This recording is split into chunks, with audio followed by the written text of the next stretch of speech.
Merci de votre fidélité au programme de Renouveau TV et bienvenue dans l'émission Diaspora Info, une émission créée pour donner la parole aux Maliens établis à l'extérieur et ceux de retour au Mali. Pour être conforme avec cet idéal, nous avons invité ce soir pour vous le président du CSDM, Mohamed Cherif Aïdara. Mohamed Cherif Aïdara, merci d'avoir répondu à cette invitation. C'est toujours un plaisir, Sylvain. Avec vous, nous allons essayer d'en savoir davantage sur ce projet de décret portant détermination des statuts des Maliens établis à l'extérieur et des migrants de retour, qui est un projet de décret qui serait dans les coulisses du ministère des Maliens établis à l'extérieur. D'abord, première question avant d'évoquer ce projet de décret. Le gouvernement Choguel Kokala Maïga a, à la limite, entendu un de vos cris qui était, si je peux m'exprimer, vous aviez demandé à ce qu'on intitule le ministère chargé des Maliens établis à l'extérieur et non les Maliens de l'extérieur. Une victoire pour le CSDM déjà. Oui, M. Sidibé, merci pour cette invitation. Je remercie tous les téléspectateurs de la télévision de la diaspora malienne et aussi les techniciens qui les permettent de voir ces émissions. Et effectivement, c'est l'une d'une très grande satisfaction. Pendant les DNI, nous avons demandé de changer le nom du ministère du Malien de l'extérieur. Parce qu'en réalité, il n'y a pas un Malien de l'extérieur. Il y a un Malien tout court, celui qui est établi à l'intérieur et celui qui est établi à l'extérieur. Mais le Malien de l'extérieur en tant que tel, ça n'existe pas. Et dans notre constitution, à son article 110, les Maliens établis à l'extérieur. Donc si cet appel a été entendu, on ne peut que s'en féliciter. Et féliciter également le gouvernement de Choguel, parce que pour nous, la refondation de l'État a commencé par notre ministère, et aussi remercier notre ministre Alhamdou Aguelien et l'ensemble de son équipe qui a trouvé qu'il était plus que temps de changer cette dénomination qui était un bémol de nos intellectuels en appelant Maliens de l'extérieur. Okay. Donc ça, je dirais que c'est le premier changement de gouvernement en vie, bien entendu, de Choguel Kokala Maïga. Okay. Avant d'évoquer notre thématique, peut-être une question qui me vient à l'esprit. Comment se porte le Conseil supérieur de la diaspora malienne aujourd'hui? Très bien. Vous avez suivi tous, il y a 2-3 semaines, d'ici et là, de publications, de communiqués, des visites.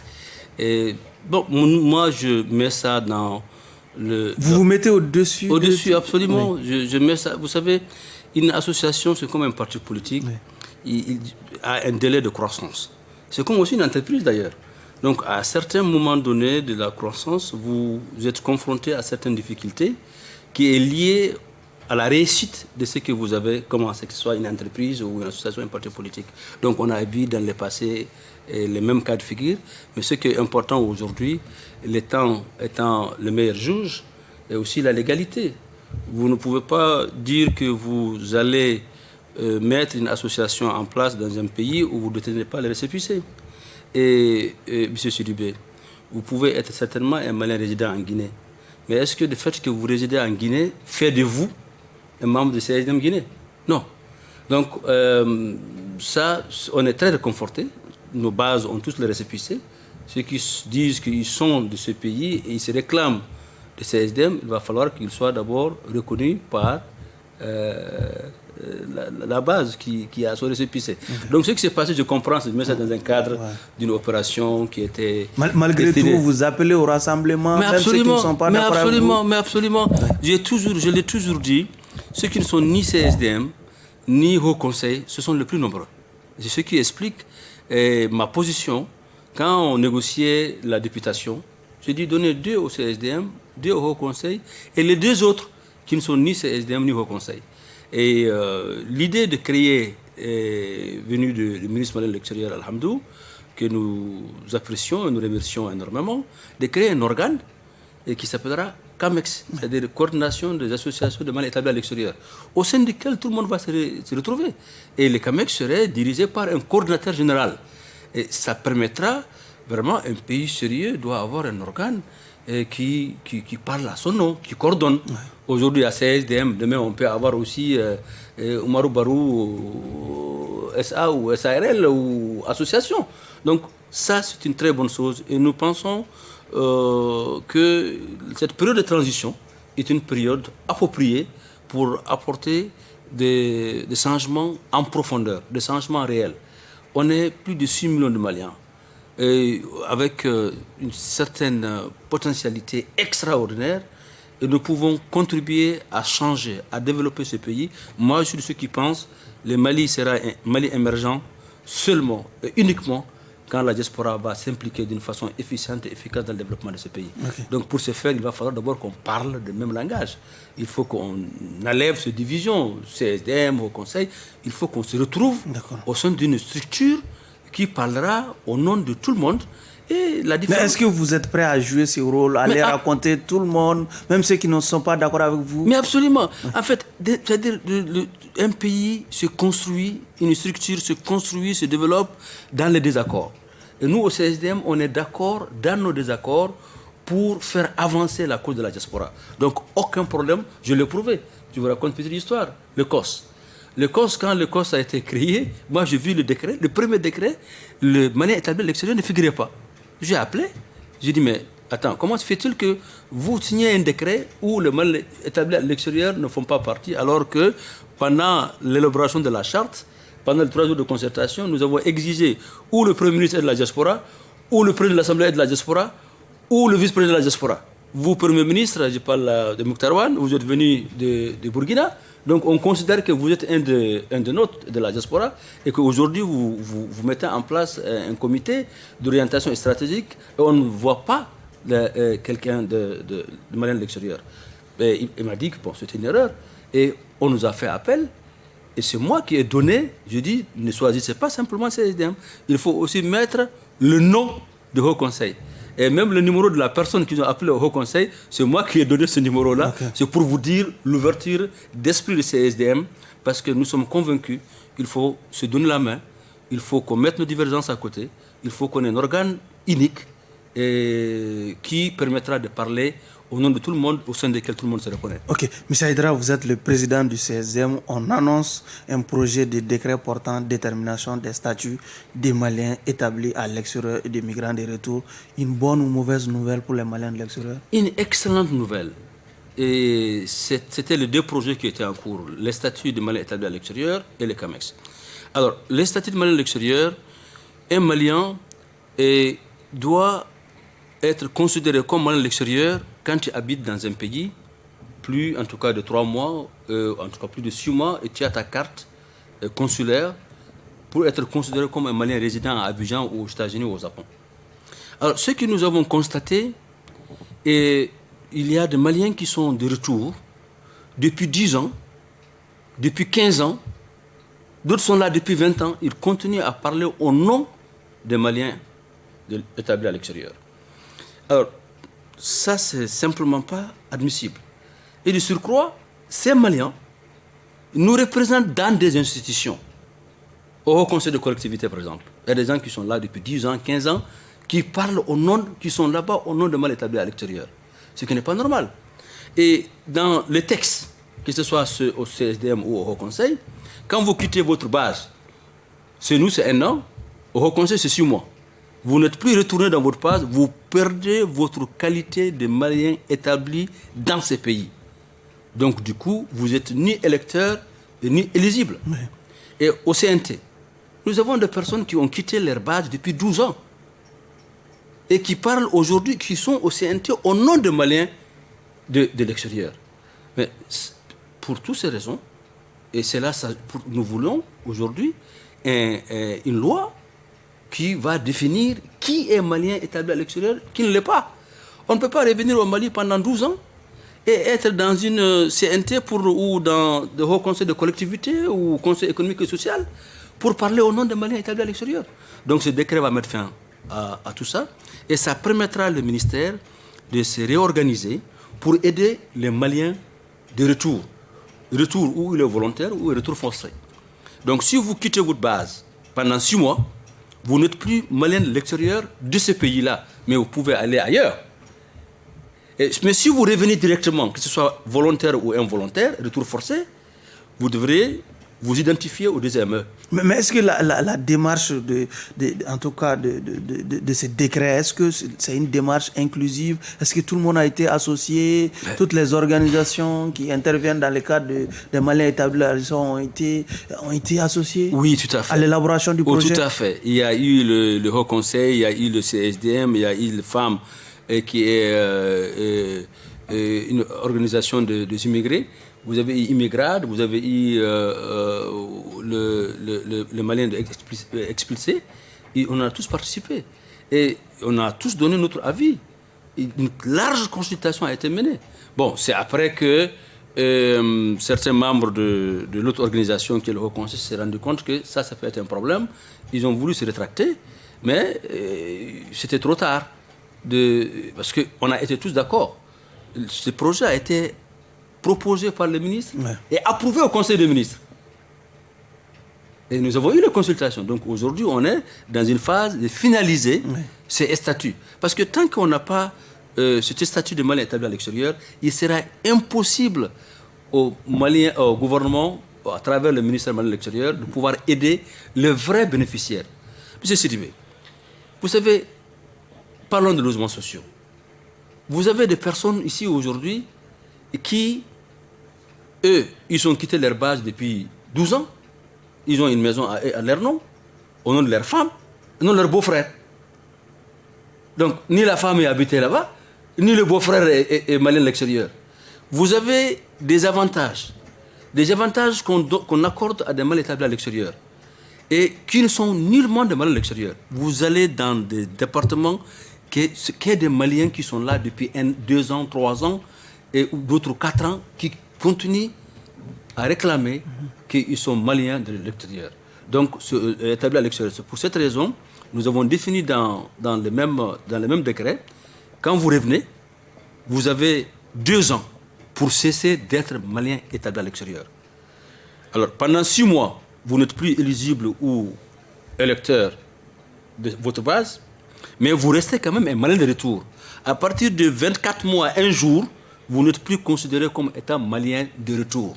Et ça permettra au ministère de s'organiser et aussi de pouvoir aider les vrais Maliens de retour et les vrais Maliens qui doivent bénéficier de leur accompagnement. Donc ça, c'est une excellente chose pour le CSDM et nous voudrions, à travers ce plateau, s'adresser à l'ensemble de la diaspora malienne de comprendre que cela permettra de résoudre des problèmes qui les concernent, eux, et ça leur permettra également de bénéficier de l'accompagnement qu'ils peuvent avoir en tant que Maliens de retour. Et que les autres qui sont là depuis des années ne vont plus continuer à bénéficier de ce qu'il est et leurs droits. Et ça, c'est de façon très claire, très précise et tranchante. Ce décret va mettre tout le monde dans ses droits et quelqu'un ne va pas encore prendre quelque chose d'un Malien de retour alors qu'il est là depuis 10 ans et 15 ans. Moi, je comprends que les gens sont inquiets. Je comprends que ceux qui sont... Certains ont exprimé déjà leurs inquiétudes. Ah oui, ils sont inquiets. Il y a eu des menaces. Mais pourquoi Mais attendez, vous avez aujourd'hui, si je parle de députés de la diaspora de CNT, que moi-même j'ai négocié, et il y en a, ils sont 2 550 000 des avantages, passeports diplomatiques, et un jour vous entendez qu'il y aura un décret qui va définir les statuts, et vous savez que vous êtes là depuis 12 ans. Vous êtes inquiet. Parce qu'une fois que ce décret est écrit, enfin signé, je voulais dire, et il reviendra maintenant à la société civile, il reviendra au ministère pour remettre chacun dans ses droits. Vous ne pouvez pas faire 20 ans au Mali, 10 ans au Mali, et que vous représentez les Maliens du Japon à notre Conseil économique et social. Non, il faudra qu'un Malien qui est au Japon ou un Malien qui est au Gabon, qui vit au Gabon, pour venir parler au nom de Maliens établi à l'extérieur, un Malien qui vit à Paris. Nous avons des gens qui sont, quand ils sont en France, ils sont maliens. Quand ils sont à Bamako ici, ils sont français enregistrés à l'ambassade de France comme français. Mais ces mêmes personnes-là aussi continuent à représenter les Maliens établis à l'extérieur au CNT. Peut-être au nom de la double nationalité. Oui, d'accord, double nationalité, mais il va falloir que cela soit assez clair. Ou vous habitez France, ou vous habitez Mali. Vous pouvez habiter les deux, mais vous ne pouvez pas être malien ici pendant ces années, bien que vous avez une résidence ou vous avez femme et enfant à Paris, et continuer à dire que vous parlerez au nom de Maliens qui sont à Paris, en France, alors qu'il y a des Maliens qui sont en France, qui peuvent représenter valablement et de façon légale les Maliens établis. Oui, mais est-ce que, en suivant votre expérience, il n'y a pas une crainte aujourd'hui que certains aussi rejettent cette loi puisqu'ils ne vont pas, ça ne va pas les favoriser, par exemple? Mais la loi est dure, mais c'est la loi. Ça ne va pas favoriser. Aujourd'hui, si on va aux élections, Oui, ma question, est-ce que cette loi ce décret ne va pas poser plus de problèmes au sein de la diaspora que de solutions? Mais non, pas du tout.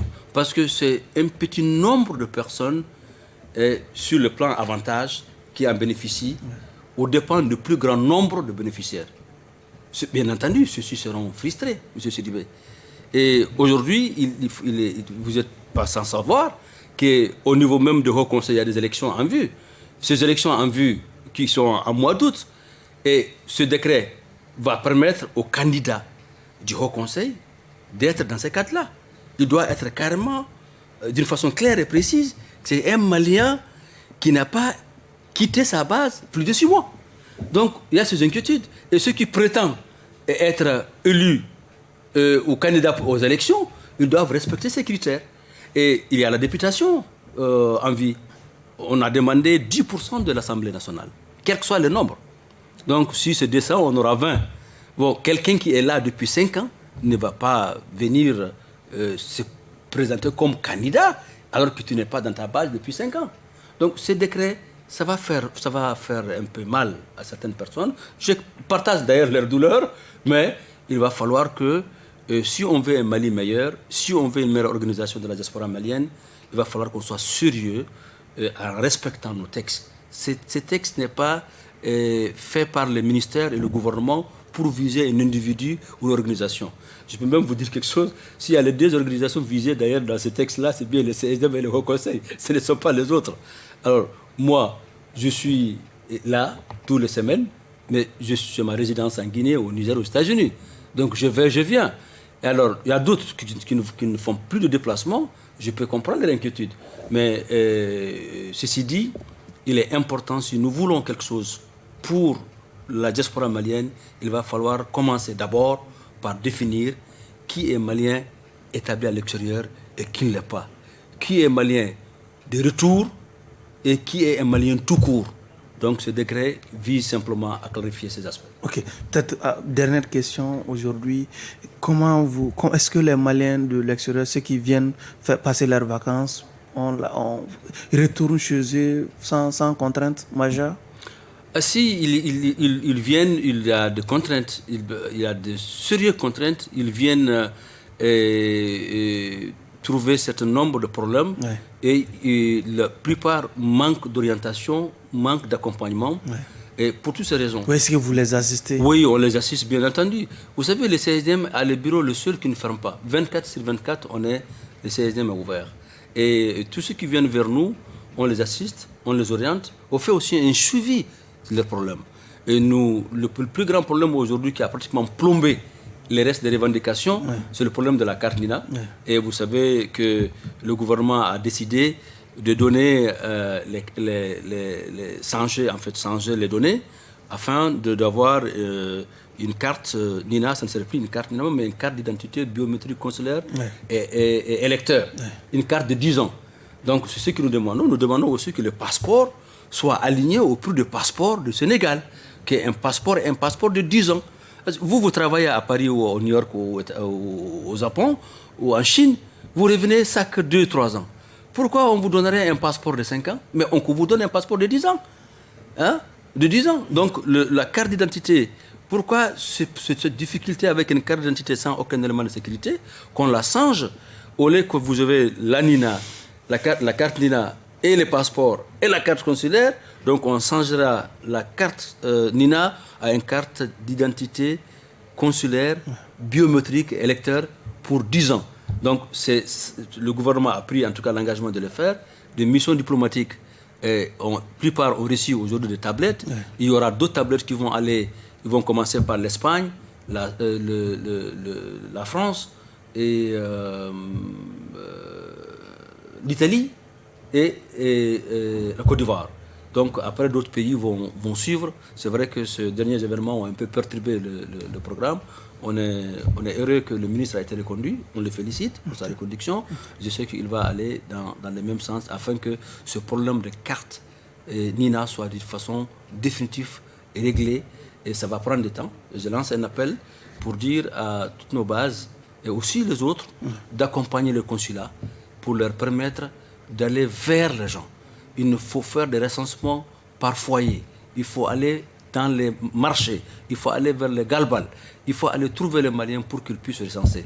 Sinon, s'il faut quitter Barcelone pour venir à Madrid, payer 500 € pour juste se recenser, les gens ne le feront pas. Donc, ces équipes sont en train de s'organiser pour aider nos consulats et nos ambassades, prendre des personnes sur place pour faire ces campagnes de sensibilisation et l'enrôlement.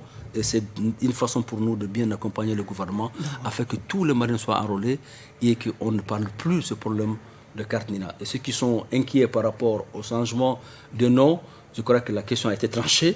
Hein, ils seront satisfaits à l'image des autres pays et qu'on ne parlera plus, Inch'Allah, de ce problème qui a été créé par simplement manque de vigilance de l'État qui n'a que perdre.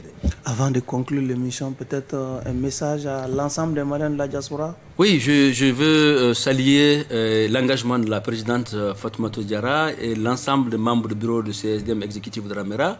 Et je salue notre président d'honneur Yoka Bernard, et le président Nouhoundaou, le vice-président, et nous, Hamadou Mboli, au Guinée équatoriale, et le plus grand concepteur et l'organisateur est Nouhou Diallo de la Côte d'Ivoire. Vous savez, la diaspora, 95% de la diaspora malienne vit en Afrique. Ce n'est que les 5%. 50% de ces 95 vivent en Côte d'Ivoire. Donc, et dans toute la Côte d'Ivoire, le CSDM a implémenté. Nous le saluons avec son équipe. Nous saluons Herbert Touré et, au Niger. Et je dirais un grand bonjour, une grande salutation à la présidente du CSDM France, Mariétou Diallo, et avec Sekou Magassa, le secrétaire général, Silla, et tous ceux qui soutiennent les activités du CSDM France, présidées par Mariétou Diallo de tous les jours. Je le dirai pour ma part, et ce n'est qu'une étape. Cette étape, c'est définir les statuts de Maliens établis à l'extérieur. Ça permettra au ministère de mieux s'organiser et de pouvoir vraiment aider quand ils seront de retour dans leurs projets et aussi définir ceux qui sont Maliens établis à l'extérieur. C'est une meilleure organisation et je salue le ministère pour avoir pris son courage et pour initier ce projet qui est un projet à mettre tout le monde à l'aise. Ceux qui sont inquiets, il faut simplement comprendre, on ne peut pas construire le pays sans qu'on s'appuie sur des lois qui permettra à tout le monde d'avoir le même droit. Ok. M. Aïdara, merci d'être passé. C'est moi qui vous remercie, M. Sidibé. C'est donc tout pour ce numéro de votre émission Diaspora Info qui recevait M. Mohamed Chérif Aïdara, président du Conseil supérieur de la diaspora malienne. Avec lui, il a été question de ce projet de décret portant détermination des statuts des Maliens établis à l'extérieur et des migrants de retour. Merci à vous de nous avoir suivis et à un autre numéro de votre émission Diaspora Info. En attendant, clin d'œil à tous nos téléspectateurs du côté du Gabon et de la Guinée équatoriale.